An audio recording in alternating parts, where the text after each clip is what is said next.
So by now we've all heard Deontay Wilder talk about how he had the broken right arm prior to his training camp beginning for the first Tyson Fury fight. Deontay Wilder disclosed this to Fred Barbershop Conversations after the fight in Los Angeles, late 2018, in December 2018.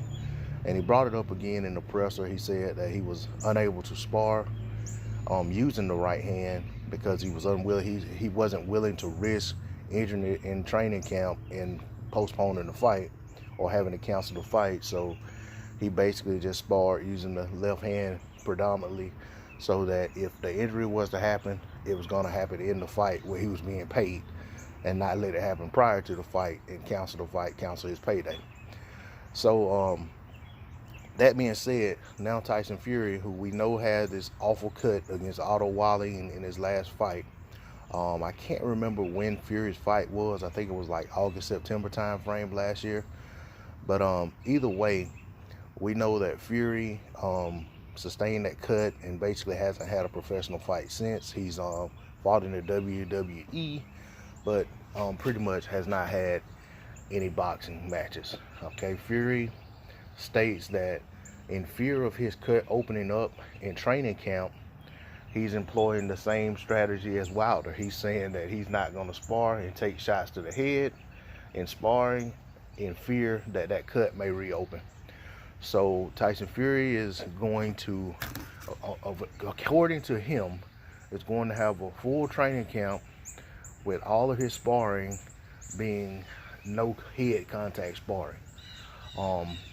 That's going to be tough to pull off.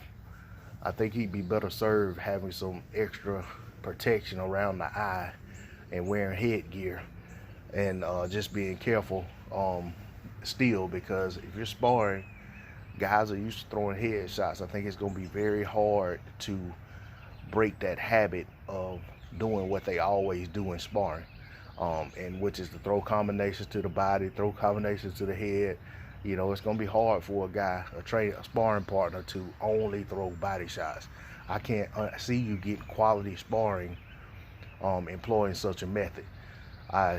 Again, I've said in the past, Tyson Fury's opponent since the Wilder rematch, since the initial Wilder fight, have done next to nothing to prepare him for a rematch with Wilder. Now he's in a situation where he's basically saying that his sparring is going to do nothing to prepare him for Deontay Wilder. Deontay Wilder probably throws 85% of his shots to the head. And that's just me pulling that out of the air. I mean, I don't have the graphic in front of me, but just thinking off the cuff, I feel like Wilder throws about 85% of his shots to the head. So you're going to fight a guy who throws a lot of head shots, but you're going to spar with guys and they're going to be instructed to only throw shots to the body.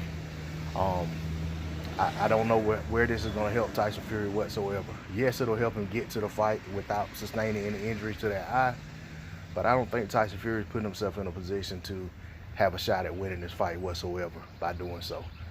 But, you know, that's my opinion. I'm just a guy on the outside looking in, giving my perspective on it. But we'll see what happens on fight night. Hopefully, if Tyson makes it through training camp with no setbacks, hopefully Wilder makes it through training camp with no setbacks, and we'll get this fight on February 22nd, and we'll see who's the best heavyweight in the world. D-Lo 404 Boxing, please like, share, comment, and subscribe. I'm out. Peace.